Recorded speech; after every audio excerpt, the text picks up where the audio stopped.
Hello friends, welcome to my channel and thanks for watching this video. So we have ended with one very important and interesting week on the Wall Street, where we have seen on and offs.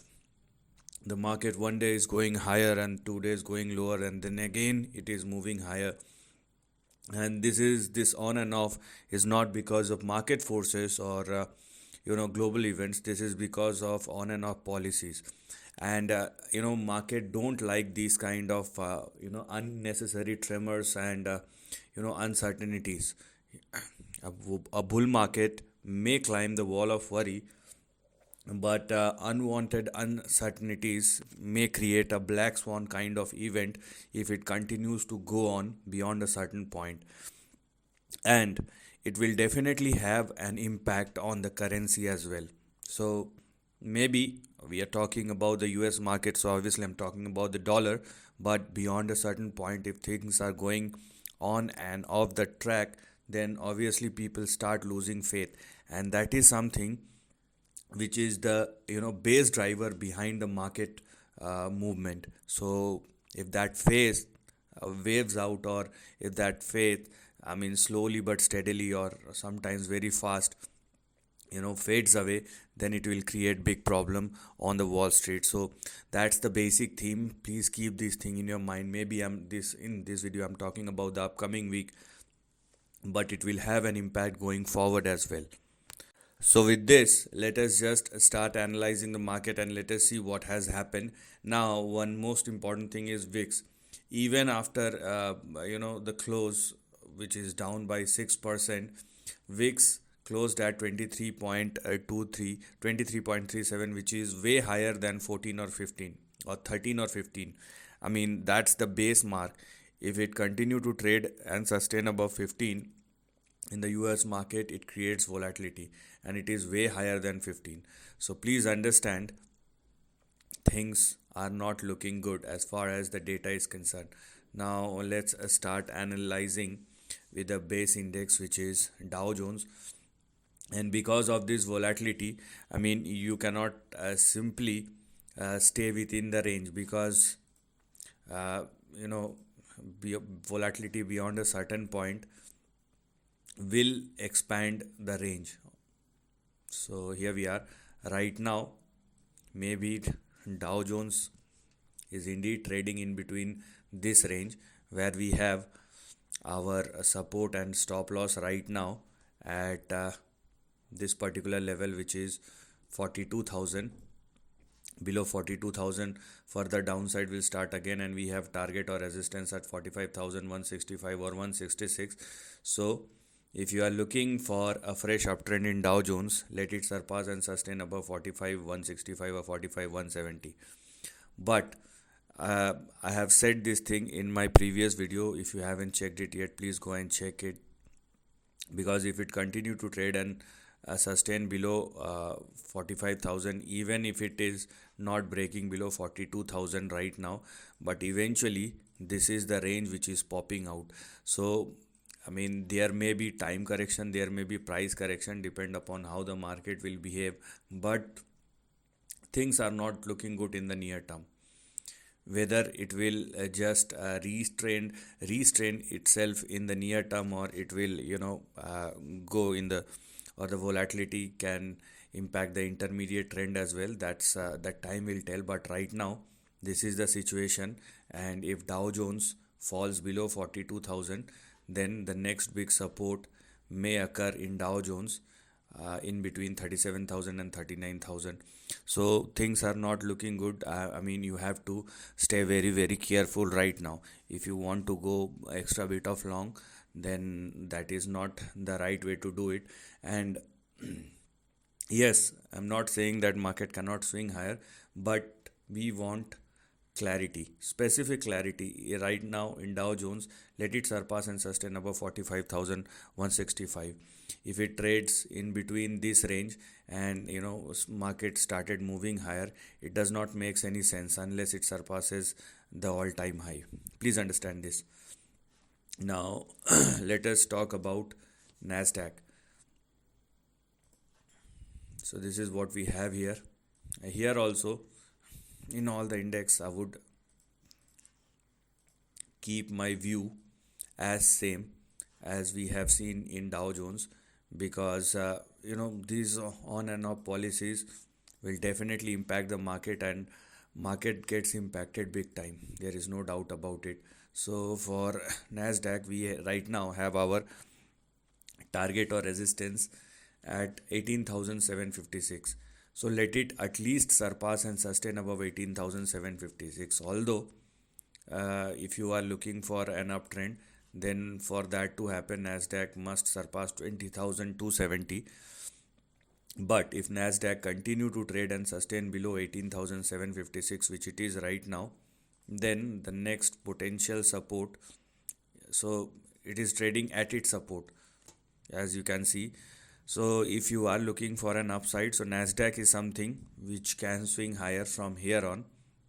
But if it falls below this particular level, which is 17,790, then you may see further correction which will evolve. So Dow Jones is not as similar as same as Nasdaq. Nasdaq is showing a potential bounce back from here on, but we eventually have to see how powerful it will probably be. If it has enough strength, then it must surpass 20,270, right? So right now the targets which are active are 18,756 and 20,270.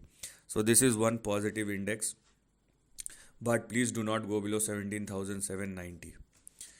I will definitely keep my cautious eye on each and everything, because market is not giving us very soothing signals. Now the most balanced index, which is S&P 500, which is also closing below the important support levels, which is not at all a good sign. So similar to Dow Jones, S&P 500 must also close at or above 5898 and 6170.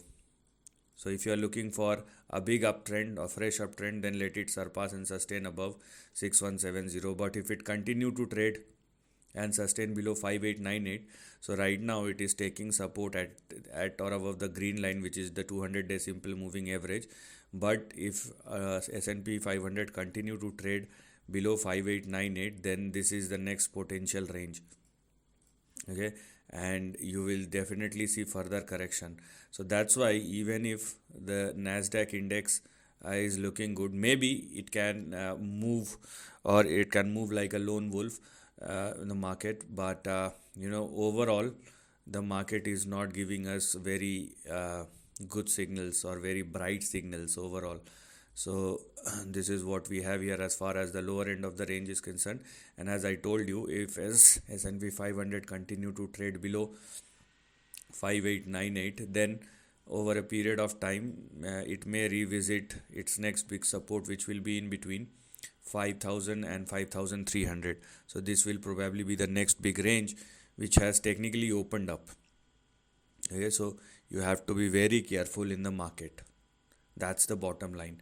Now let's talk about the currency factor.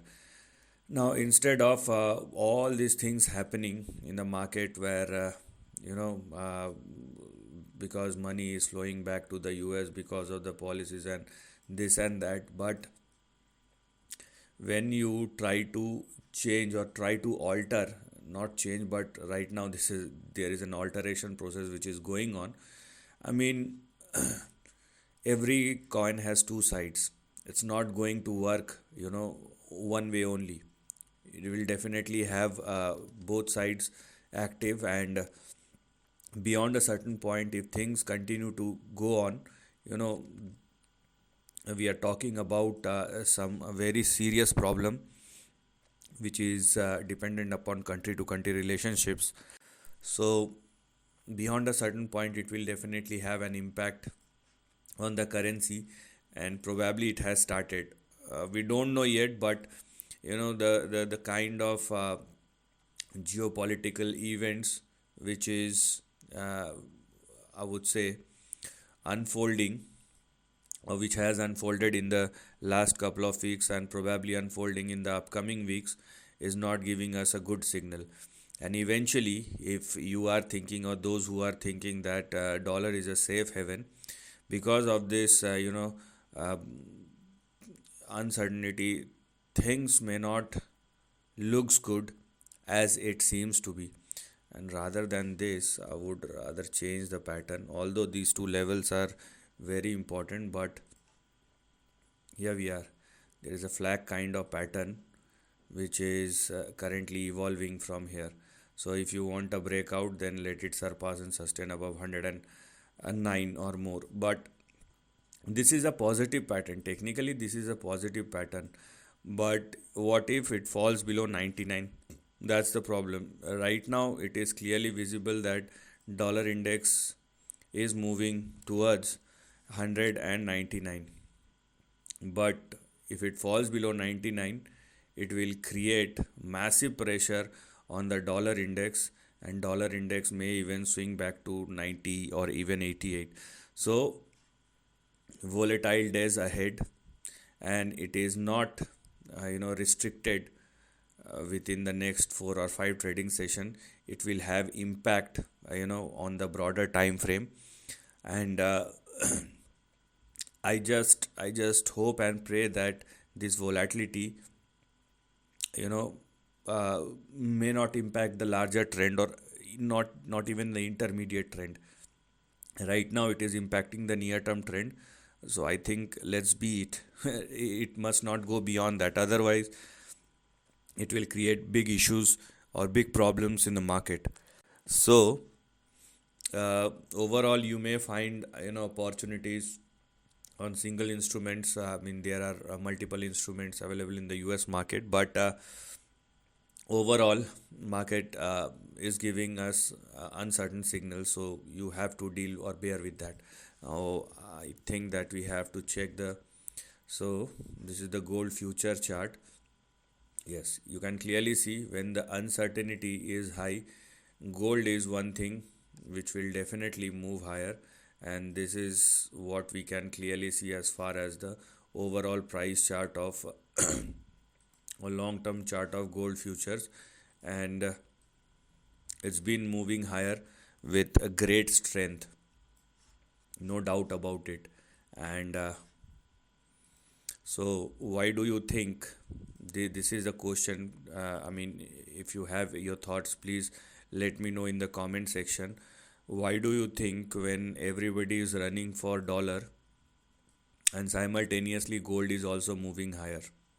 Okay, so if please share your thoughts, so that, I mean, not only me, but every other serious individual who is interested in stock market uh, you know get to know your thoughts. So this is a conservative range for the long term.